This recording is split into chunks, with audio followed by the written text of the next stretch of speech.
جی السلام علیکم، میں رؤف کلاسر آپ کے سامنے نیا ویلا کے ساتھ حاضر ہوں۔ جو دن گزرتے جا رہے ہیں روزانہ کی بنیاد پر بہت سارے الارمنگ یہ خبریں آنا شروع ہو گئی ہیں، اسپیشلی عمران خان صاحب کی جان کو خطرے کے حوالے سے مختلف اور متضاد باتیں جو ہیں نا وہ کی جا رہی ہیں۔ وہ ایک نیا کرائسس، ایک نئی ڈیبیٹ وہ شروع ہو گئی ہے کہ خان صاحب کے حوالے سے آپ نے سنا ہوگا، فیصل واڈا صاحب کو بار بار کہہ رہے ہیں جناب ان کی جان کو خطرہ ہے، اور وہ اس کا بلیم جو ہے وہ بشرا صاحبہ اور ان کے بقول ان کے حواریوں پر ڈالنا چاہتے ہیں تاکہ خان صاحب کو کوئی اس طرح کی چیزیں دی جائیں۔ کوئی کھانے پینے میں جب یہ ملنے جاتے ہیں کہ خان صاحب جو ہے نا ان کو خدا نخواستہ ایلیمینیٹ کر کے پارٹی پہ قبضہ کر لیں، اور وہ کہتے ہیں کہ سیمن کا گینگ ہے، وہ یہ سارے کام جو ہے نا وہ کرنا چاہتے ہیں۔ اب اس کے جواب میں ایک قاسم سوری صاحب جو ہیں سابق ڈپٹی اسپیکر، انہوں نے ایک ٹویٹ کیا، اور جس پر علیمہ خان صاحب نے بھی اپنا اس پر ریئیکشن دیا کہ ابھی سے اتنی اسپیکولیشن نہیں ہونی چاہیے، کہ وہ قاسم سوری صاحب ان کا کہنا تھا کہ جناب کہ خان صاحب کو اس طرح کی وہاں پہ خوشبو ہیں، کوئی چیزیں ہیں، کوئی سیل میں کوئی نئی آئی ڈونٹ نو، کہ جس سے خان صاحب کا دماغی توازن جو وٹ ایور، تو وہ ڈسٹرب ہونے کا کوئی خطرہ ہے، جس پہ فیصل واڈا نے ان کو آڑے ہاتھوں لیا کہ دیکھیں جناب ابھی سے بیان تیار کرنے کی کوشش کی جا رہی ہے کہ جناب کل کو خان صاحب کو اگر کچھ ہوتا ہے تو یہ کہہ دیں، دیکھا جی ہم تو پہلے سے کہہ رہے تھے یہ چیزیں ہوں گی۔ سو دیز آر ویری انتہائی ڈسٹربنگ ڈیولپمنٹس ہیں، جس کو یہ فیصل واڈا صاحب جو ہیں وہ اپنی بات کے ثبوت کے طور پر پیش کر رہے ہیں کہ یہ اس طرح کا بیانیہ نیریٹو پی ٹی اے اپنے سوشل میڈیا کے ذریعے یا اپنے لوگوں کے ذریعے بلڈ کرنے کی کوشش کر رہے ہیں۔ سو خان صاحب کی جو بہنیں ہیں، اب ہم نے دیکھا ہے وہ بشرا صاحبہ کا کہ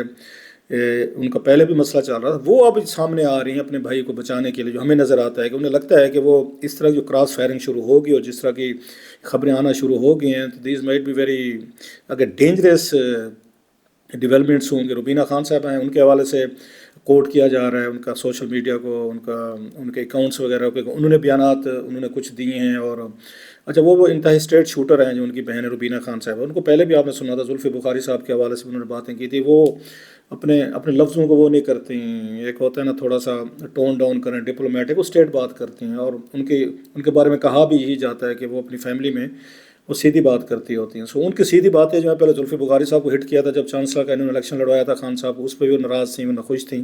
اب جو کچھ بیانات آ رہے ہیں اور یہ بتایا جا رہا ہے بشرا صاحبہ کے حوالے سے جو ان کی ایکٹیو انوالومنٹ ہوئی ہے، اس میں روبینہ خان صاحبہ کو خوش نہیں ہے، انہوں نے بھی کوئی باتیں کی ہیں جو رپورٹ ہو رہی ہیں اخبارات میں، اور ساتھ میں ہم نے جیسے میں نے کہا کہ علیمہ خان صاحبہ بھی وہ درمیان میں۔ سو اس کو بھی ذرا ہم دیکھیں گے کہ بشرا صاحبہ ورسز علیمہ خان صاحبہ اور روبینہ خان صاحبہ بھی اس میں آ رہے، عظمیٰ خان صاحبہ بھی وہ ساتھ ہوتی ہیں، وہ بات تو نہیں کرتی وہ ٹی وی وغیرہ پہ جیل سے اپنے بھائی کو ملنے کے بعد، لیکن وہ بات کرتے ہیں۔ تو اس پہ بھی ذرا بات کریں گے کہ یہ جو اس طرح کا ایک فائر ورک شروع ہو رہا ہے، اس کے پیچھے کچھ ریزننگ تو ہمیں پتہ ہے تو لیکن کچھ نئی باتیں بھی ہیں جو سامنے آ رہی ہیں، اپنے بھائیوں کو بچانے کے لیے، اپنے بھائی کو بچانے کے لیے ایکٹیولی وہ انوالو ہونے، اس پہ ذرا بات کریں گے کہ بشرا صاحبہ اور پلس روبینہ خان صاحبہ اور علیمہ خان صاحبہ جو ہیں ان کے ڈفرینٹ اوپینین جو عمران خان صاحب کے حوالے سے اس کا کیا نتیجہ نکلے گا۔ تو فیک نیوز جو ہے وہ بہت بڑا ایک پرابلم بن کر سامنے آیا ہے، آپ نے بھی سنا ہوگا۔ اب فیک نیوز کی سب سے ہالٹ میں سمجھتا ہوں پی ٹی اے خود ہو رہی ہے کہ آپ لاکھ آپ غلط چیزیں کر لیں گے، آپ کو اپنی جنگ ہمیشہ فیکٹس پہ لڑنی چاہیے، چاہے 1% ہی کیوں نہ آپ کے چانسز ہوں وکٹری کے۔ وہی کچھ ہوا ہے کہ جب آپ نے زیادہ اس کا انفلیٹڈ فگر بتانا شروع کیا ہے کہ انہوں نے کہا کھوسا صاحب نے 278 جو ہیں وہ یہاں پہ جہاں بھاگ ہوئے ہیں، کسی نے کہا 100 ہوئے، کسی نے کہا 20 ہوئے، کسی نے کہا 12 ہوئے، کسی نے کہا 50، سینکڑوں ہزاروں تک بات چلے گی، اور جیلی ویڈیوز جو وہ اس کو شیئر کرنے شروع کر دے گئے ہیں، اور پھر آرٹیفیشیل جنریٹڈ جو ہم نے اس کے امیجز دیکھے ہیں جن ہیوینوں کے مطلب، اور اچھے خاصے میچور اور پڑھے لکھے سمجھدار لوگوں کی طرف سے جنہیں پتہ ہے کہ یہ اے آئی جنریٹڈ، عام کی پی ٹی اے کا ورکر نہیں تھا، کوئی جرنلسٹ بھی تھے تو وہ بھی انہیں پتہ ہے سارا کہ یہ سارا جیلی کام ہے۔ لیکن میں وہی حیران ہوا کہ جب آپ کسی اس میں جاتے ہیں، کوئی کمپین میں جاتے ہیں یا آپ سمجھتے ہیں، پھر وہ جہاد سمجھ کے کیا جاتا ہے، پھر آپ اس میں فیکٹس سچ جھوٹ کی نہیں کیئر کرتے ہوتے کہ نہیں، پھر آپ کا مقصد اپنے مخالف کو آپ کو نیچے لگانا ہوتا ہے at all cost, whatever the mayhem chaos, کوئی سول وار، سول اسٹرائیو، جنگ، گولہ بارود، لڑائی جھگڑے، مارے جائیں، شہر جل جائیں، لوگ مر جائیں ان سے فیک نیوز سے، ان کو اس بات کی نہیں پرواہ ہوتی، کیونکہ وہ اپنے کمفرٹ زون میں بیٹھے ہوتے ہیں، انہیں لگتا ہے کہ نہیں، جو میرے اندر کی بات ہے، جو میں جو سوچتا ہوں یا جس طریقے سے میرا خیال ہے چیزیں ہینڈل ہونی چاہیے اسی طریقے سے۔ بہت ساری ہم نے دیکھا ہے بڑے پڑھے لکھے سمجھدار لوگ ہیں جنہوں نے وہ چیزیں شیئر کی ہیں، اور کچھ پرانی چیزیں شیئر کی ہیں، کسی نے لیبیا کی کر دی ہیں، تو کسی نے کوئی ننکانہ صاحب کی میرا خیال ہے 2 گروپس کی ان کی لڑائی کی وہ فوٹیج تھی ہاسپیٹل کی، تو وہ انہوں نے وہ چلا دی جس میں زخمی پڑے ہوئے ہیں، just to prove their point کہ یہاں پہ ایک میسکر ہوا ہے۔ جو میں نے پہلے بھی اپنے اس میں بات کی تھی کہ اگر اس وقت بھی ان چیزوں کو دیکھا جاتا اور کہ ہم نے اتنے ہی رہنا ہے فیکٹس اینڈ فگر کے ساتھ، مطلب ایون 12 جس کی وہ بات پی ٹی آئی کہہ رہی کہ 12 لوگ اس میں مارے گئے، یہ بہت بڑا فگر تھا اگر دیکھا جائے تو، اسی پہ ان کے لواحقین اور ان کے لوگوں کو سامنے لایا جاتا اور انہیں پہ یہ اس پہ ڈٹ جاتے کہ نہیں جناب یہی لوگ ہیں جن کو ان کو یا فورسز کے ذریعے مارے گئے. It self it was a huge, اگر مجھے انسانی تو ایک جان ہو کافی ہوتی ہے کسی کی، کوئی حکومتوں کے لیے، کوئی اسٹیبلشمنٹ کے لیے، کسی کے لیے پرابلمیٹک کرنے کے. آپ نے جب 300 تک گئے ہیں، 278 تک گئے ہیں، 100، آپ نے ان کا کام آسان کیا ہے، آپ نے ان کو ہیلپ کی ہے. یہ اگر مجھے اس فیک نیوز نے پی ٹی آئی کی مدد نہیں کی جو انہوں نے پی ٹی آئی والوں نے خود پھیلائی ہیں، ان کے خود بڑے بڑے عہدیداروں نے پھیلے ہیں، کوئی چھوٹے لوگ بھی نہیں تھے، بڑے لوگ تھے. جب خود پی ٹی آئی اس کام میں گئی ہے تو مجھ سے اگر پوچھیں تو انہوں نے ہیلپ کیا، حکومت کو بھی کیا، فورسز کو بھی کیا ہے اور پولیس والوں کو کیا، سب کو کیا. کلین چٹ مل کے کوئی نہیں، مطلب ہم تو یہیں رہتے ہیں اسلام آباد میں تو اس کے تھوڑا سا کونے پہ رہتا ہوں، اس کے یہ ہوگا جناح ایونیو کے تھوڑے سے فاصلے پہ رہتا ہوں. 278 بندہ مارا جاتا آپ کے گھر کے قریب سے، مطلب گھر کو چھوڑ پورے اسلام آباد میں قیامت آ جانی تھی. اٹس اے ہیوج نمبر، 100 بندہ، 50 بندہ، اٹس اے میس. خدا نہ کہا 20 بھی ہوں اگر، یا اس طرح کی چیزیں ہوتی ہیں تو آپ کی تو پوری کی پوری. اچھا پھر زخمی کتنے، اگر 300 بندہ مارا گیا ہے آپ کے بقول، تو پھر تو 5,000 لوگوں کو زخمی ہونا چاہیے تھا کہ پورے کا پورے مجمع، کیونکہ آپ تو کہتے 10-15 ہزار لوگ تھے. اگر 300 مارے گئے ہیں تو پھر 5,000 بندہ زخمی ہونا چاہیے تھا گولیوں سے. یہ مطلب یہ کامن سینس کی بات ہے جس کو آپ لوگ بھی سمجھتے ہیں. وہ ایک علاقہ آپ کا ایشو ہے کہ آپ نے ان لوگوں کا، ان کو جسٹس بنانے کی بجائے آپ نے الٹا حکومت کو دے دیا کہ وہ آپ ان کے جو فالوورز ہیں حامی وہ مذاق اڑا رہے ہیں، اور آپ پھر اس پہ ڈیفینس پہ چل گئے. پھر آپ نے وہاں 278 سے یکدم آپ 12 پہ آئے ہیں. 12 بھی ہوں گے، مان لیں آپ کی بات کہ اگر اس سے ہوں گے، میرے پاس کوئی ایسی بات نہیں ہے کہ میں آپ پہ ڈاؤٹ کروں، فیئر اینڈ 12 ہوں گے، لیکن آپ نے ان 12 پہ بھی سوالات اٹھا دیں، ان کو ہی مشکوک کر دیں، کیونکہ آپ کوئی نہیں مانے گا کہ جناب یہ دیکھیں کہ وہ اور ٹی وی کے کلپ چل رہے ہیں کہ کھوسا صاحب یہ کہہ رہے ہیں، شیخ وقاص اکرم صاحب یہ کہہ رہے ہیں، اس کے بعد سلمان اکرم راجہ صاحب یہ کہہ رہے ہیں، فلانے صاحب یہ کہہ رہے ہیں، وہ یہ کہہ رہے ہیں، ٹویٹر پہ وہ اتنے لوگ کہہ رہے ہیں. تو عام آدمی تو اس سے کنفیوز ہوا ہے. ایک دفعہ تو آپ عام آدمی کو کر لیں گے 300 کا فکر دے کے 500 ہزار کا، ایک دفعہ اس کے اندر وہ غصہ بھی آئے گا، اینگر بھی آئے گا، frustration, reaction. Then what afterward, جب ساری چیزیں سامنے آ گئی وہ تو آپ کو جھوٹا سمجھے گا، اگلی دفعہ آپ کی بات ہی نہیں مانے گا. شیر آیا تو ایک دن شیر آ جائے گا تو لوگ کہیں گے چھوڑو یار جھوٹ تھا، یہ تو ایسے پہلے بھی جھوٹ بولتے رہتے. سو اس دفعہ میرا خیال ہے پی ٹی آئی جو ہے اس پہ سوشل میڈیا کی کمپین کے حوالے سے وہ پرانا طریقہ جو تھا کہ بس آپ اس پہ چھوڑ دیں اور پورا سچ. میں پھر کہہ رہا ہوں کہ لوگوں کو تو یہ تکلیف ہوتی ہے سچی سٹوری پہ. میں خود رپورٹر ہوں، آئی نو دیٹ. میں کسی بندے کے بارے میں یہ کہوں نا، کوئی میرے بارے میں کہ رؤف نے یہ جو شرٹ پہنی ہوئی ہے نا، یہ کسی نے اس کو وہ دی ہے ایز رشوت کے طور پر دی تھی، اگر یہ سچی خبر ہو تو میرے لیے ہلٹ کرنے والی ہوگی، آئی ول بی ڈسٹرب. اگر میرے بارے میں یہی کہا جائے کہ کوئی اس کی یہ جو شرٹ پہنی ہوئی ہے تو یہ جو ہے جناب اس کے یہ کوئی 10 لاکھ کی ہے، یہ سپوزلی میں بات کر رہا ہوں، یہ 10 لاکھ روپے اور اگر وہ خبر سچی نہیں ہے مجھ پہ کوئی اثر نہیں ہوگا، کیونکہ مجھے پتہ ہے کہ یہ خبر ٹھیک نہیں ہے. مجھے یہ فیکچوئل چیز ہرٹ کرے گی، وہ چاہے اتنی سی کیوں نہ ہوگی. مجھے فکشنل چیز نہیں ہرٹ کرے گی، یہ کسی کو بھی نہیں کرے گا. آپ کے بارے میں کسی کو کوئی بھی کہہ دے آپ بھی اس سے ہرٹ نہیں ہوں گے انلیس ہمیشہ فیکٹس. مطلب تو آپ نوٹ کریں، میں تو رپورٹر ہوں، ہمارے یہ ادارے پہ چینلز پہ دباؤ کب آتے ہیں؟ یہ خبر پہ آتے ہیں، سٹوری پہ آتے ہیں. میرے کامنٹس پہ کبھی نہیں ہے کہ رؤف صاحب کے کامنٹس ہیں، رائے ہے، اوپینین ہوتی رہے بھائی، ہوتے سب کی ہوتی ہے، رائے پہ کوئی بندہ ڈسٹرب نہیں ہوتا. جب میں کسی حکومت کا اسکینڈل سٹوری وہ بریک کرتا ہوں، دباؤ آتے ہیں، پھر ریئیکشن آتا ہے، وہ ڈر جاتے ہیں بہت سارے اگر بیوروکریٹس ہیں، حکومت ہے کہ یار یہ تو رولا بن جائے گا، نیب کیس بن جائے گا، پوزیشن اٹھا لے گی کیونکہ میں نے کیا ہوا ہے. سو یہ فیکٹ نہیں سمجھ رہے کہ اگر آپ نے کسی کو نقصان دینا ہے اپنے اپوننٹ کو، اس کو فیکٹ پہ دیں، اس کو فیکٹس پہ دیں. آپ اس طرح ہوائی باتیں کریں گے، یہ کام کریں گے تو یہ کچھ ہوگا. کوئی بات آپ کے اپنے لوگ نہیں مان رہے، آپ مطلب باقی کو تو چھوڑیں گے. فالوور جو ڈیڈ بلائنڈ فالوور تھے وہ نہیں، وہ کہتے ہیں جھوٹ بول رہے ہیں یار دیکھو یہ 300 بندہ کیسے ہو سکتا ہے. اب آپ پھنس گئے خود، 300 سے وہی چھلانگ لگا کے 12 پہ آ گئے. سو وہ اپنا وکٹم بنے ہیں. دوسری طرف وہ دیکھیں گنڈا پور صاحب کی آپ نے تقریر سنی ہوگی، انہوں نے جو وہاں پر وہ کی ہے ایک اور تقریر کر ماری ہے. اب ایک طرف کہتے ہیں کہ پیسفل مارچ تھا، بالکل پیسفل مارچ ہو سکے، دوسری طرف آپ یہ کہہ کے آ رہے ہیں کہ جناب کہ ہمارے جو جنازے پڑھ لیجئے گا.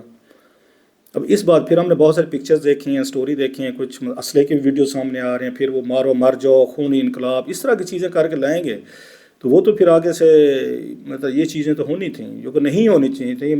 یہ تو معصوم اور مطلب ہے وہ نوجوان جو ہیں جو لوگ ہیں وہ وکٹم بنتے ہیں. اس میں کتنے لوگوں کی کوئی ہوئی ہے؟ کوئی لیڈر کو نظر ہے؟ بڑے بڑے لیڈر آپ کو نظر نہیں ہیں؟ آج وہ نظر آ رہے تھے، میں دیکھ رہا تھا.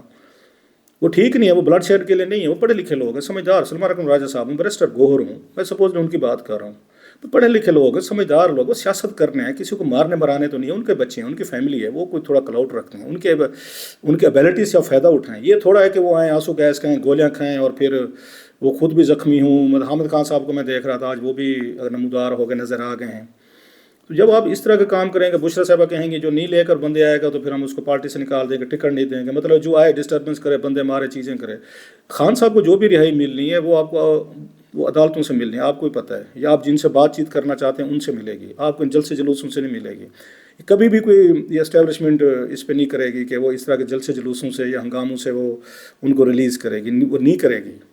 کیونکہ اس کا تو پھر یہ سمجھا جائے گا، پھر تو it's all over for them کہ جناب کہ دیکھو جی کوئی آئے لوگ ہیں، کوئی 8-10 ہزار بندے آئے اور انہوں نے اپنی مرضی کے انہوں نے وہ کر لیا ہے. سو آپ کو جو بھی ایک پالیٹکس کے ذریعے آپ خان صاحب کو ریلیز کرا سکتے ہیں. خان صاحب کو اس بات کا احساس میرا خیال ہے کہ ہوتا ہوگا، وہ سمجھدار آدمی، ذہین آدمی. آپ نے الٹا ان کی لائف کے حوالے سے وہ چیزیں جو ہیں وہ اس طرح بنا دی. اب جو ہی بشرا صاحبہ آئی ہیں انہوں نے نیریٹو بھی بدل دیا اسٹیبلشمنٹ نے.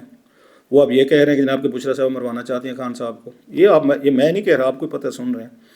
اور اس کی وہ دے رہے ہیں، اس مثالیں دے رہے ہیں. وہ مثال وہ کیا نام ہے، یوسف زئی صاحبہ کا جو انٹرویو چلا ہے اس پہ جیو پہ، وہ سن لیا. انہوں نے جو باتیں کی ہیں، پھر اس کے بعد ان کی بہن نے یہ مریم بٹو صاحبہ نے کہا جی ان کو یہ کڈنیپ کیا گیا ہے، ان کو ان مرضی کے خلاف لے کر گئے ہیں. ادھر سے وہ کچھ اور کہہ رہے ہیں، وہ کچھ اور کہہ رہے ہیں. پوری پارٹی میں ایک ٹرمائل شروع ہو گئے، ایک استعفے آنا شروع ہو گئے. اس موقع پہ تو آپ کو اس کی یونٹی رہنا چاہیے. بشرا صاحبہ نے چیزوں کو ٹریگر کیا ہے. مطلب جو پارٹی اب تک آپ کو یونائٹڈ نظر آ رہی تھی تمام، ڈسپائٹ آل یہ اسٹیبلشمنٹ کی کوششوں کے، ابھی تک اپرینٹلی تو آپ کو نظر آ رہے تھے کہ ایوری باڈی از یونائٹڈ ہے. برسٹر گوہر صاحب کی اس میں ہوں، یا اس کے بعد سلمان اکبر راجہ صاحب ہوں، خان صاحب، وہ سارے نظر آ رہے تھے. جب موومنٹ بشرا صاحبہ رہا ہوئی ہیں، واپس گئے، پارٹی کا حشر دیکھیں. بلکہ بہت سے لوگ تو اس پہ یہ تنقید کر رہے ہیں کہ شاید ان کو رہا اس لیے کیا گیا کہ فوری طور پر ڈیڈ لائن دے. انہوں نے خان صاحب کو کہا جی 24 نومبر کی بہت بڑا ایک مبارک دن ہے، ستاروں کی کوئی آسمانوں پہ کوئی چینجز ہو رہی ہیں، تو جناب آپ کو ابھی اگر چاہیں تو ریلیز ہو سکتی ہیں، یہ ڈے ہے. خان صاحب آپ پتہ ان چیزوں کو مانتے ہیں، ایمان رکھتے ہیں، مرشد ہیں ان کی. انہوں نے دیر نہیں لگی. اب جو ڈباکل ہوا ہے وہ آپ کے سامنے. اب یہ پارٹی بڑے عرصے تک نہیں سنبھل سکتی. 9 مئی کے بعد جیسے سال ان کو 1.5 سال لگا دوبارہ اس طرح کی ایکٹیویٹی کرنے کا، ایک ایگریسو ایکٹیویٹی کرنے کا، جس میں ان کے وہ کہہ رہے ہیں ہمارے بہت سارے ورکر جو جان سے گئے ہیں یا زخمی ہیں اس وقت. اب یہ دوبارہ اتنے بڑے اس ڈباکل کے بعد مجھے نہیں لگتا جلدی ریکور کر پائیں گے. وہ جو گنڈا پور صاحب کہہ رہے ہیں کہ اب ہم آئیں گے اور ہم گولیاں لے کے آئیں گے، گنے توپیں لے کر آئیں گے، میرا نہیں خیال کہ گنڈا پور صاحب چاہتے ہیں کہ گورنر رول لگائیں تاکہ جتنی بھی ساری ایک ہمیں فرسٹریشن، نام ان کا آنا تھا، آ گیا ہے کہ جناب کہ گنڈا پور صاحب بھی کبھی وزیر اعلیٰ تھے، پھر انف اب 10 دفعہ بنے، 1 دفعہ بنے، ایک ہی بات ہے. لہٰذا اب ان کو یہ لگتا ہے کہ جتنا بڑا میس کریٹ ہو گیا، پرابلم ہو گیا ہے، تو اس سے بہتر ہے کہ ایک دفعہ گورنر راج لگے 6 مہینے 3 مہینوں میں ہم پھر ایک مظلوم بان کے سامنے کھڑے ہوں گے اور پھر ہمارے پاس دوبارہ ایک پولیٹیکل پاور ہوگی. سو یہ بات ان کی بھی کوئی عقل کو لگتی ہے. تو وفاقی وہ مجھے سمجھی بیٹھے کہ آپس میں ان کے گھر میں اگر یہ جوتوں میں دال بٹ رہی ہے تو ہم کیوں درمیان میں جائیں اور ان کو یونائٹ کر دیں گورنر راج لگا کے. سو گنڈا پور صاحب جو انہوں تھریٹنگ ٹون دی ہے، دھمکیاں دی ہیں گولیاں مارنے کی، یا بھی اگر ہم آئیں گے تو یہ کریں گے وہ کریں گے، تو وہ تو انویٹیشن ہے کہ گورنر راج لگائیں. تو مجھے نہیں لگتا کہ فوج یا یہ حکومت ان کو ابلائز کرے گی. لاسٹلی وہ جو بات ہو رہی تھی کہ ان کی عمران خان صاحب کی، ان کی بہنوں کی، تو انہیں بھی فیل ہونا شروع ہو گیا. بشرا صاحبہ سے ان کا بڑا ایک انڈرسٹینڈبل یہ قسم کی لڑائی ہے. وہ ہمیشہ رہتی ہے، آپ کو پتہ ہے، ہر گھر میں رہتی ہے کہ اس کی بھابھی اور ان کی جو اپنے بھائی کی یا ہسبینڈ کی بہنیں ہوتی ہیں، ہم تو سرائکی میں نناڑ کہتے ہیں، پتہ نہیں اردو میں بھی کوئی نہ کوئی اس کے لیے ہوگا، مجھے فوری طور پر ذہن میں نہیں آ رہا. تو جو اس طرح کے یہ رشتے ہیں تو یہ تو ہر گھر میں ایشو رہتے ہیں کہ وہ کبھی بھی، میں تو بہت کام ہی دیکھے ہوں کہ جہاں پہ کہ بھابھی اور اس طرح کی ان کی بہنوں کے درمیان کے اچھے تعلقات ہو. یہاں پہ تو پہلے دن بنیاد رکھ دی گئی تھی جب عمران خان صاحب وزیر اعظم بنے تھے، بہنوں کو نہیں بلایا گیا تھا. اور بشرا صاحبہ ڈکٹیٹ کر رہے تھے. چودھری صاحب تو یہ کہتے ہیں کہ ان کا نام بھی نکال دیا گیا تھا. عمران خان صاحب کے سب سے بڑے رازداں تھے. پہلا پتہ ان کا کاٹا، دوسرا پتہ انہوں نے عمران خان صاحب کی بہنوں کا کاٹا بشرا صاحبہ نے، پھر ان کے بچوں کا کاٹا گیا کہ خان صاحب کو کہا گیا کہ آپ نے ادھر نہیں جانا، یو کے نہیں جانا پرائم منسٹر بن کے. اور خان صاحب نہیں گئے. ان کی مطلب واحد پرائم منسٹر تھے، 3.5 سال وزیر اعظم رہے، یو کے کا دورہ نہیں کیا. 2 دفعہ کنفرم بھی ہوا، یہ آپ کے سامنے ہے. جب بہنوں کو نہیں بلایا گیا، انہوں نے فیل کیا کہ بھئی ہماری تو کوئی امپورٹنس نہیں رہی، ناراض رہی ہیں وہ سارے. خان صاحب نے مشورہ بھی نہیں کیا تو بہنوں سے کہ میں شادی کرنی یا نہیں کرنی. اور اگر یہ رہی صحیح کثر تھی، انہوں نے یہ جو ہے اپنے اس میں حق مہر میں وہ لکھوا لیا ہے، یہ زمان پارک ہے جو فیملی کی وہ پراپرٹی تھی نا، فیملی ہاؤس تھا، آبائی گھر تھا آپ کا زمان پارک، وہ بھی انہوں بشرا صاحب نے لکھوا لیا، اپنے نام کروا لیا، حق مہر لے لیا. صاحب بہنوں میں غصہ تو آنا تھا کہ بھائی بھی ہمارا لے گئے ہیں، ہماری آبائی گھر بھی لے گئے ہیں، پالیٹکس بھی لے گئے ہیں، جو ان کی وہ تھی سیاست، جو بھی سارا کچھ تھا وہ اس وقت مین پہ ہیں. اور انہوں نے سب کچھ لے لیا ہے. سو ایک انڈرسٹینڈیبل طور پہ ریئیکشن تو آنا تھا. وہ پبلکلی اتنا زیادہ تو ریئیکٹ نہیں کر سکتے. علیمہ خان صاحب ذرا تھوڑا سا ان معاملات میں خیال رکھتی ہیں کہ کوئی پبلکلی ایسی بات نہ ہو کہ عمران خان صاحب کے لیے یا فیملی کے لیے پرابلم ہو. لوگ تو ایشو بنا لیں گے نا بہت سارے مخالفین کے کہ ان کی دیکھیں ان کی بہنوں کی ان کی مسز سے لڑائی ہو گئی ہے. لیکن انہوں روبینہ خان صاحبہ کی جو باتیں سامنے آ رہی ہیں وہ تو بڑی سخت باتیں انہوں نے کی ہیں. اور انہوں نے فرح گوگی اور بشرا اور پھر وہ عثمان بزدار تو پھر مشال یوسف زئی صاحب کا جو ان کو آگے رکھا ہوا ساری چیزوں کا. So there is a big fight, big problem. لیکن علیمہ خان صاحبہ نے بڑا سمجھدارانہ والی بات کی. انہوں نے ابھی سے اسپیکولیشن مت کریں کہ عمران خان صاحب کدھر ہیں, کہاں پہ ہیں, کیسے رکھا جا رہا ہے یا ان کے لائف کے حوالے سے. انہوں نے کہا ہم نے سوموار منگل کو ملنا ہے وکیلوں نے یا وہاں پہ پیشی وغیرہ ہے کوئی عدالت کی, جب وہ ملیں گے تو خان صاحب سے ملاقات ہوگی, پتہ چل جائے گا. سو انہوں نے اس بات کو کول ڈاؤن کرنے کی کوشش کی ہے. لیکن بہت سارے اور ہیں جو اس بات کو وہی والی بات کہ پھر پی ٹی آئی جو ہے اپنے پھر اس کے وہ شکار ہو رہی ہے کہ خود شروع ہو گئے ہیں ان تمام چیزوں کو. جیسے انہوں نے فیک نیوز کا ادھر انہوں نے زور لگایا, وہ ادھر جا رہے ہیں. شاید اسٹیبلشمنٹ بھی یہی چاہتی ہوگی کہ جناب ہر وقت یہی ڈسکشن ہونی چاہیے کہ خان صاحب کو یہ کیا کیا جا رہا ہے, نہیں کیا, ذہنی طور پر تیار کیا جا رہا ہے. آپ اس میں حصہ بن رہے ہیں. مطلب جو ان کے ٹویٹس آ رہے ہیں جس کا انہوں نے کہا ہے, انہوں نے علیمہ خان صاحبہ نے اس کو ریبٹ کیا کہ ابھی چپ رہے ہیں, تو اس کا مقصد تو یہ ہے کہ آپ پھر ان کے ہاتھوں میں کھیل رہے ہیں, ان کا کام آسان کر رہے ہیں. بہرحال ڈینجرس ٹائمس, ڈسٹربنگ ڈیولپمنٹس, کوئی روز کا دن, نیا روز, نیا پھڈا, نئی ڈسٹربنگ خبر. وہ کہتے ہیں نا کوئی ایک دن بھی نہیں گزرتا جس دن کوئی اب سکون کر نہیں, ایون ویکینڈ پہ بھی سکون نہیں کر سکتے آپ.